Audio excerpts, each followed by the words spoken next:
Jema umemsikia Mangungu eh? Yeah, nimemsikia. Ameenda tofauti kidogo. Wao wanasema wao walikuwa wanajadili maendeleo ya mchezo kwa ujumla, michezo maendeleo ya soka. Ya soka. Yeah. Sio dabi, sio dabi. Lakini Young Africans wao wamesema wameitwa kuulizwa kuhusiana na nini kinaendelea kuhusiana na dabi. Yeah. Wao kupepesa maneno. Unajua sitaki kuamini kwamba wizara yenye dhamana ya michezo inaweza kaita timu mbili za Simba na Yanga alafu ajenda ikawa tofauti na kile ambacho nchi sasa hivi inakizungumza. Yaani kwamba Yanga wakazungumzia mchezo ambao ulisitishwa alafu Simba wakazungumzia maendeleo ya soka. Sio kaona nielewa Of course maendeleo ya soka yana vitu vingi sana hapo ndani yake.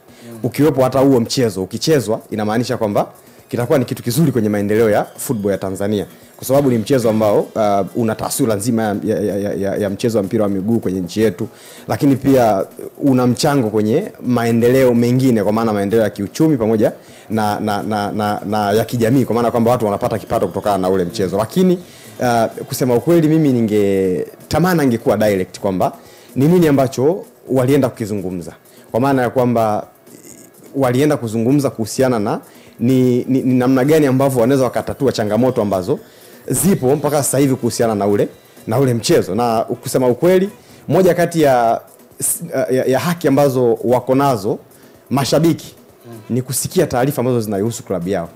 Kwa hiyo mimi kwa upande wangu naona kuna namna fulani ambavyo wamewakosea mashabiki wa Simba kwa sababu walitaka kusikia kwamba timu yao viongozi ambao walienda ni nini ambacho walienda kujadili na wizara ambayo ina mamlaka kwenye michezo Tanzania. Kwani akisema kama hicho alichosema kwamba walienda kujadili maendeleo ya soka na kuwa amekosea? Hajakosea. Lakini kwa nini unahisi kwamba amewakosea mashabiki wa Simba? Yaani walihitaji kusikia nini zaidi?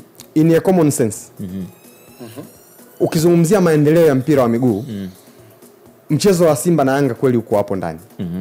Lakini maendeleo ya mpira wa miguu yanajadiliwa na mamlaka na timu moja tu.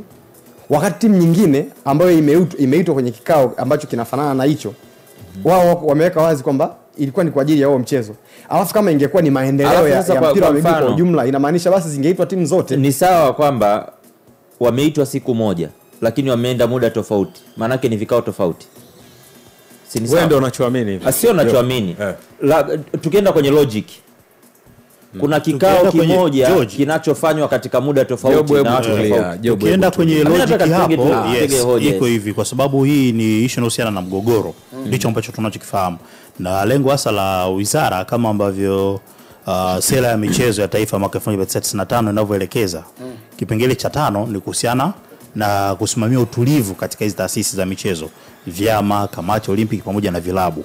Sasa kwa sababu hao wadau wa sera ya maendeleo ya michezo tayari kuna mgogoro baina yao, ndio njia moja hapo kupata ufumbuzi, kukaa na pande moja kwanza, kuwasikiliza kila mmoja amesimamia wapi, kisha baadaye maana kila kiongozi anayetoka hapo kuna kauli kwamba hiki ni kikao cha kwanza. Tunarudi hapo.